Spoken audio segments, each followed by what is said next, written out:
Students, next is Kepler's law of planetary motion. ஆரம்பிக்கும் போதே very இம்பார்ட்டன்ட்னு போட்டிருக்கேன். அப்போ புரிஞ்சுக்கிறணும் எவ்வளோ முக்கியம்னு. 3 laws. அதில் ஃபர்ஸ்ட் லா வந்து எப்படி சொல்லுவோம் அப்படின்னா லா ஆஃப் ஆர்பிட்ஸ் அப்படின்னு சொல்லுவோம்.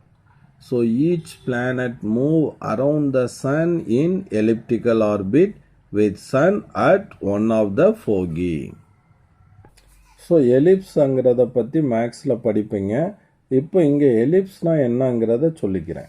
இப்போ இந்த மாதிரி போட்டு வச்சுன்னா நீங்கள் சொல்லிடுவீங்க திஸ் இஸ் எ சர்க்கிள் அப்படின்னு சொல்லிடுவீங்க. அப்போ எலிப்ஸ்னால் என்ன சார்? இந்த மாதிரி இருக்கிறதுக்கு பேர் தான் நம்ம ஆல்மோஸ்ட் ஓவல் ஷேப்னு சொல்லுவோம் இல்லையா.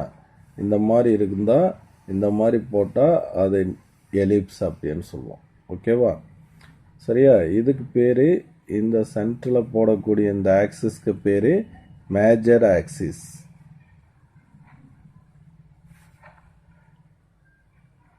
மேஜர் ஆக்சிஸ் அப்படின்னு சொல்லுவோம். ஸோ அதனுடைய லென்த்தை வந்து நம்ம 2a அப்படின்னு சொல்லுவோம். ஸோ இந்த இதுக்கு பேர் வந்து மைனர் ஆக்சிஸ். இதுக்கு பேர் என்னது? Minor axis. ஸோ நம்ம ஃபிசிக்ஸ்க்கு தேவையான விஷயங்களை நான் உங்களுக்கு இப்போ சொல்கிறேன். மைனர் ஆக்சிஸ் இதனுடைய லென்த்தை வந்து 2b அப்படின்னு சொல்லுவோம். அப்போ இதில் பாதி வந்து b. இது வந்து செமி மைனர் ஆக்சிஸ். அதே மாதிரி செமி மேஜர் ஆக்சிஸ் அப்படின்னா அதில் இந்த பாதி டிஸ்டன்ஸ் வந்து a அப்படின்னு எடுத்துக்கிறோம். So an ellipse has 2 focal point, 2 foci அப்படின்னு சொல்லுவோம். f1 இன்னொன்று வந்து f2. ஓகேவா? இப்போ இந்த கெப்லருடைய ஃபர்ஸ்ட் லாவில் என்ன சொல்கிறாங்க அப்படின்னு கேட்டோன்னா ஆல் பிளானட்ஸ் ரிவால்வ் இன் எலிப்டிக்கல் ஆர்பிட். இதுக்கு முன்னாடி வரைக்கும் எல்லா பிளானட்ஸும் சர்க்குலர் ஆர்பிட்டில் தான் மூவ் ஆச்சுன்னு சொன்னாங்க. But here all planets move around the elliptical ஆர்பிட்டில் தான் சுற்றி வருது. Sun is present at one of the foci. So இந்த மாதிரி ஏதாச்சும் ஒரு ஃபோகல் பாயிண்டில் எது வந்துடும்? சன் வந்துடும். ஓகேவா? சன் வந்துடும். மற்ற எல்லா பிளானட்ஸும் என்ன பண்ணுது அப்படின்னு கேட்டோன்னா அந்த சன்னை சுற்றி இந்த மாதிரி எலிப்டிக்கல் ஆர்பிட்டில் இந்த பிளானட்ஸ் எல்லாம் சுற்றி வருது அப்படிங்கிறத சொல்கிறாங்க. இது ஒரு பிளானட்டாக வச்சுக்கலாம். ஓகேவா? So this is the first law. Each planet moves around the sun in elliptical orbit with sun at one of the foci. Okay, இதுதான் ஃபோகல் பாயிண்டில் சன் இருக்குது. அந்த சன்னை சுற்றி எலிப்டிக்கல் ஆர்பிட்டில் பிளானட் சுற்றி வரும். இந்த பார்த்தீங்களா, இது வந்து மைனர் ஆக்சிஸ், இது வந்து மேஜர் ஆக்சிஸ். ஓகே, வெறும் ஏன்னு மட்டும் இருந்துச்சுன்னா செமி மேஜர் ஆக்சிஸ், பின்னு இருந்துச்சுன்னா semi minor axis. Okay students, அடுத்து வந்து இப்போ இப்படி ஒரு பிளானட் சுற்றி வருதுன்னு வச்சுக்க. இந்த பாயிண்டில் வரும்போதே it is very closest to sun. ஓகேவா? அதே மாதிரி இந்த பாயிண்டில் வரும்போதே it is far away from the sun. Okay, so the closest position, that position is called perihelion. பீன் போடுவோம். அந்த point where the planet is far away from the sun, the position is called aphelion அப்படின்னு சொல்லுவோம். அதை இங்கே mark பண்ணியிருக்கேன், ரொம்ப important. ஓகேவா? Okay, Kepler discover that actual orbits of the planets are elliptical. So எல்லா பிளானட்டும் எந்த பாதையில் சுற்றி வருது? எலிப்டிக்கல் ஆர்பிட்டில் சுற்றி வருது, சர்க்குலர் கிடையாது. இது ஒரு 1 மார்க்காக நம்ம வச்சுக்கலாம். ஓகே, ஹூ டிஸ்கவர் எலிப்டிக்கல் ஆர்பிட்னா Kepler discover. Who introduce elliptical ஆர்பிட்னாலும் சரி, கெப்லர் இன்ட்ரடியூஸ் எலிப்டிக்கல் ஆர்பிட் அப்படின்னு சொல்லணும். ஓகேவா? ஸோ அந்த எலிப்டிக்கல் ஆர்பிட்டை பற்றி இப்போ நான் சொன்னது தான் இங்கே சொல்லியிருக்கேன். அது மேஜர் ஆக்சிஸ், இது மைனர் ஆக்சிஸ். இப்போ சப்போஸ் சன் வந்து 2 ஃபோகல் பாயிண்ட் இருக்குன்னு இங்கே சொல்லியிருந்தோம். அப்போ இப்போ சன் வந்து இந்த செகண்ட் ஃபோகல் பாயிண்டில் இருந்துச்சுன்னா இந்த ப்ரீஹீலியனுடைய பொசிஷன் இதாயிரும், அப்ஹீலியனுடைய பொசிஷன் இந்த இடத்துக்கு வந்துடும். ஓகேங்களா? Second law of Kepler's motion is law of area அப்படின்னு சொல்லுவோம். அப்போ லா ஆஃப் ஏரியா அப்படின்னா த ரேடியல் வெக்டர். ரேடியல் வெக்டர்னா the line joining the sun to a planet. சன்னையும் பிளானட்டையும் இணைக்கக்கூடிய அந்த லைன், அதுதான் radial vector sweeps equal area in equal interval of time.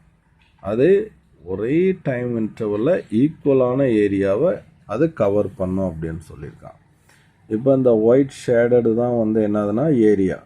இப்போ இப்படி ஆன்டி கிளாக் வைஸில் ஒரு பிளானட் சுற்றி வருது, 1 month duration, அந்த டைமை தான் ∆t அப்படின்னு வச்சுருக்கோம். ஓகே, அப்போ 1 month duration-ல் ஒரு பிளானட் இங்கேருந்து இந்த பொசிஷனுக்கு போகும்போது அது கவர் பண்ணக்கூடிய அந்த ரேடியல் வெக்டர்ங்கிறது the line joining the sun and the planet. ஓகேவா, அந்த ரேடியல் வெக்டர் இங்கேருந்து இங்கே பிளானட் மூவ் பண்ணும்போது அது ஸ்வீப் பண்ணக்கூடிய அந்த ஏரியா அந்த ஒயிட் ஷேடில் கொடுத்துருக்கோம். ஓகேவா, அதே மாதிரி இன்னொரு மாதத்தில் வந்து இன்னொரு அதே 1 month duration-ல் அந்த பிளானட் இந்த பொசிஷன்லேருந்து இந்த பொசிஷனுக்கு வருது. அப்போ ஸ்வீப் பண்ணக்கூடிய ஏரியா வந்து இங்கே கொடுத்துருக்கோம். என்ன சொல்கிறேன்னா ரெண்டும் சேம் இன்டர்வல் தான். Sweeps equal area in equal interval of time. அப்போ இந்த ஏரியாவுடைய வேல்யூவும் இந்த ஏரியாவுடைய வேல்யூவும் ரெண்டும் எப்படி இருக்கும் அப்படின்னா ஈக்குவலாக இருக்கும் அப்படிங்கிறது தான் இவருடைய second law. So here the sun is not in the centre of the ellipse. Sun வந்து சென்டரில் கிடையாது, ஒன் ஆஃப் த ஃபோகல் பாயிண்டில் தான் இருக்குது. ஸோ இதில் வந்து முக்கியமான விஷயம் என்னென்னு கவனிக்கணும் அப்படின்னா, இங்கே பக்கத்தில் வரும்போது கிராவிடேஷ்னல் ஃபோர்ஸ் ஆஃப் அட்ராக்ஷன் அதிகமாக இருக்கும், தூரத்தில் இருக்கும்போது கிராவிடேஷ்னல் ஃபோர்ஸ் ஆஃப் அட்ராக்ஷன் எப்படி இருக்கும், கம்மியாக இருக்கும். பிளானட்டுக்கும் சன்னுக்கும் இடையில் இருக்கக்கூடிய அந்த கிராவிடேஷ்னல் ஃபோர்ஸ் ஆஃப் அட்ராக்ஷன் வந்து இந்த இடத்துல அதிகமாக இருக்கிறதுனால the planet move faster closer to the sun. சன்னுக்கு பக்கத்தில் வரும்போது அந்த பிளானட்டுடைய வேகம் வந்து எப்படி இருக்கும்னா அதிகமாக இருக்கும். அதே இது இந்த சன்லேருந்து தூரமாக இருக்கும்போதே த பிளானட் மூவ் ஸ்லோவர், மெதுவாக போகுங்கிறத இங்கே சொல்கிறாங்க. அதனால தான் இந்த ஏரியாவும் இந்த ஏரியாவும் ஈக்குவல் இன்டர்வலில் இந்த ரேடியல் வெக்டர் ஸ்வீப் பண்ணது ஈக்குவலாக இருக்கும் அப்படின்னு சொல்கிறாங்க.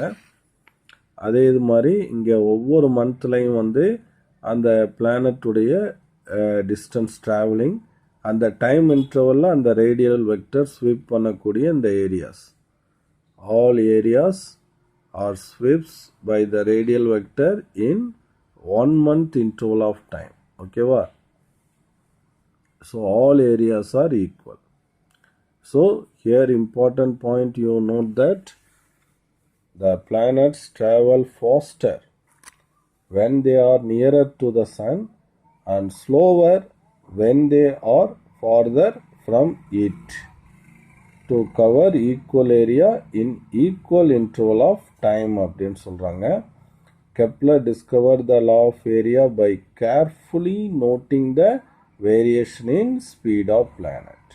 அந்த ஸ்பீட் ஆஃப் பிளானட் வேரி ஆகிறத வந்து ரொம்ப கேர்ஃபுல் அப்சர்வேஷனில் எடுத்து இந்த லாவை வந்து கெப்லர் வந்து சொல்லியிருக்கார். The next thing is law of periods அப்படின்னு சொல்லுவாங்க. ஸோ டைம் பீரியட் அப்படின்னா என்னது அப்படின்னு கேட்டோன்னா, இப்போ ஒரு பிளானட் சன் அப்படியே ஒரு ரவுண்டு அப்படியே சுற்றிட்டு திரும்ப அந்த ஆரம்பிக்கிற இடத்துக்கே வருது. ஒரு ஃபுல் ரவுண்ட் அடிக்கிறதுக்கு அது எவ்வளோ டைம் எடுத்துக்கிறதோ that is called time period அப்படின்னு சொல்லுவோம். அப்போ த டைம் பீரியட் அதை கேபிட்டல் டீன்னு சொல்லுவோம். அப்போ ஸ்கொயர் ஆஃப் டைம் பீரியட் அப்போ T square. Square of time period of revolution of a planet around the sun in elliptical orbit. Elliptical ஆர்பிட்டில் சுற்றி வரும்போது ஒரு பிளானட்டுடைய டைம் பீரியடுடைய ஸ்கொயர் வந்து எப்படி இருக்கும் அப்படின்னா is directly proportional to the cube of the semi major axis. Semi major ஆக்சிஸ்னால் என்ன சொல்லியிருக்கேன், ஏன்னு சொல்லியிருக்கேன்னா, ஸோ அதை தான் இப்படி எழுதியிருக்கேன், T square proportional a cube. அப்போ ஏ கியூப் இங்கே இந்த இடையில ஒரு இன்டர்மீடியட் ஸ்டெப் போட்டுருவோமா? ப்ரொபோஷனாலிட்டி எடுத்துட்டு ஈக்குவல் போட்டோம்னா இங்கே என்ன போடணும்? Constant a cube. அப்போ ஏ கியூப் கீழே வந்துச்சுன்னா T square by A cube equal to எப்படி இருக்கும்? கான்ஸ்டன்ட். அப்போ இங்கே அந்த விஷயத்தை சொல்லியிருக்கான். டிங்கிறது time period of revolution of a planet, ஏங்கிறது செமி மேஜர் ஆக்சிஸ். ஸோ இந்த செமி மேஜர் ஆக்சிஸ்ங்கிறது என்னது அப்படின்னா distance of the planet from the sun அப்படிங்கிறது தான் இங்கே செமி மேஜர் ஆக்சிஸ்ங்கிறத எடுக்க போகிறோம்.